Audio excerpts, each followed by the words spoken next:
Welcome to my new blog.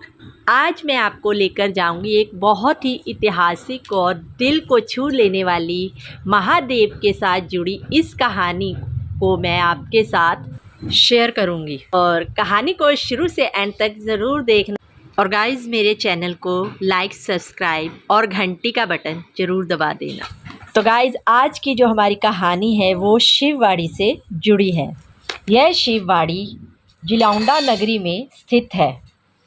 इसका जो रास्ता है वो होशियारपुर से चिंतपूर्णी मार्ग में पड़ता है, जो घगरी से 1 किलोमीटर की दूरी पर एक नदी के किनारे पर स्थित है।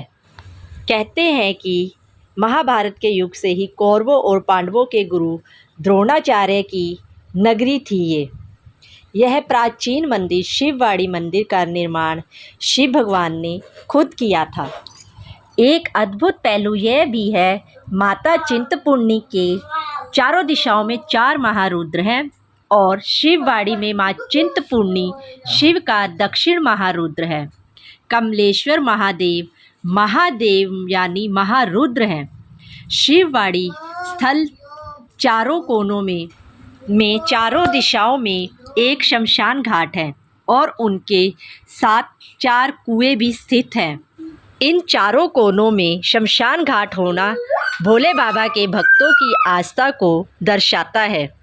शिववाड़ी के अंदर एक जंगल भी स्थित है, जिसकी लकड़ी मुर्दों को जलाने अथवा यज्ञ और साधु संतों के धूना जलाने के काम लाई जाती है।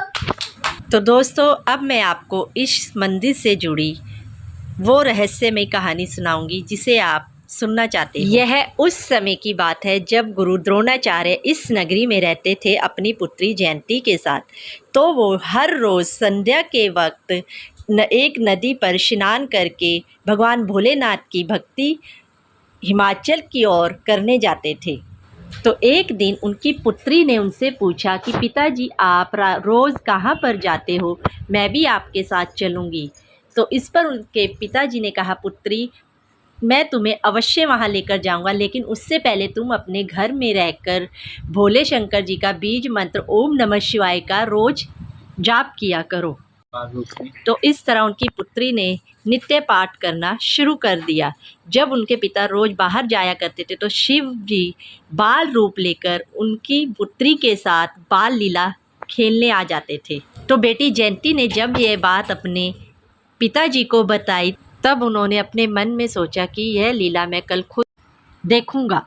जब उन्होंने अगले दिन अपनी पुत्री को उस लंबे लंबे जटाओं वाले बालक को खेलते हुए देखा तो वह हैरान पूर्वक उस बालक के पास गए और पूछने लगे, हे प्रभु, ये कैसी लीला है?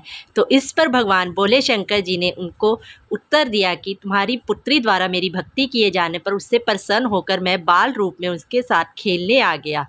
यह सुनकर गुरु की पुत्री ने प्रभु को ना जाने की हट लगा ली और इस पर महादेव ने वहाँ पर पिंडी रूप में अपने आप को स्थापित कर कहा कि वैसे तो मेरा निवास हिमालय पर्वत पे है, लेकिन पुत्री की हट की वजह से अब मैं यहाँ पर वास करूँगा और पिंडी रूप में स्थापित हो जाऊँगा। इसके बाद मुग़ल सम्राट औरंगजेब ने अपनी सेना द्वारा भी इस मंदिर को तोड़ने की आज्ञा दी। जब उनके सैनिकों ने इस मंदिर को तोड़ा तो जो पिंडी रूप में स्थापित जो महादेव का शिवलिंग था वो ज़मीन में और धंसने लग गया। इसके बाद उसके सैनिकों को लाल रंग के जहरीले जानवरों ने डस लिया और वो बेहोश हो गए। इस पर औरंगजेब ने खुद क्षमा याचना कर महादेव को पुकारा और अपनी गलती की माफ़ी मांगी। इसके बाद वहाँ के जो आसपास के बुज़ुर्ग थे उन्होंने जलहरी का जल डालकर सैनिकों को जीवित किया। इसके बाद औरंगजेब ने भोलेनाथ जी से क्षमा मांगी और वापस अपने देश चला गया। वैसाखी का जो दूसरा शनिवार आता है, यहाँ पर जो भी सच्चे मन से भगवान भोलेनाथ की आराधना करता है तो उसकी हर मनोकामना महादेव भोलेनाथ शिव शंभू पूर्ण करते हैं। तो भक्तों, आपको ये भोलेनाथ की कथा कैसी लगी? मेरे कमेंट बॉक्स में ज़रूर बताइए। तो अब आप देख रहे होंगे भोलेनाथ की शिववाड़ी की कुछ पिक्चर और कुछ लाइव वीडियो। तो दोस्तों, यह मंदिर प्राचीन युग से स्थापित है। बहुत ही मन को शांति और सुकून देने वाली यह जगह मेरे मन को बहुत ही ज़्यादा लुभा रही थी। यहाँ पर हम लोगों ने भोलेनाथ जी का प्रसाद खाया।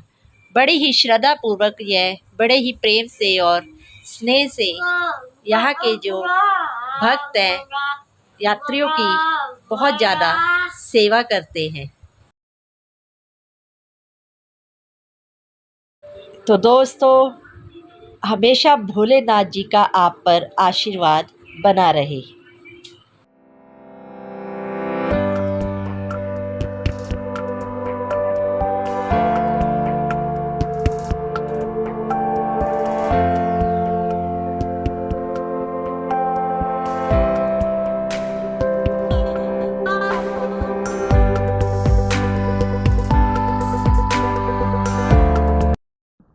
तो दोस्तों, यह जो आप जगह देख रहे हैं, यह वो जगह है जहाँ पर श्रद्धालु ईंटों से, पत्थरों से अपनी मनोकामनाओं के घर बनाते हैं।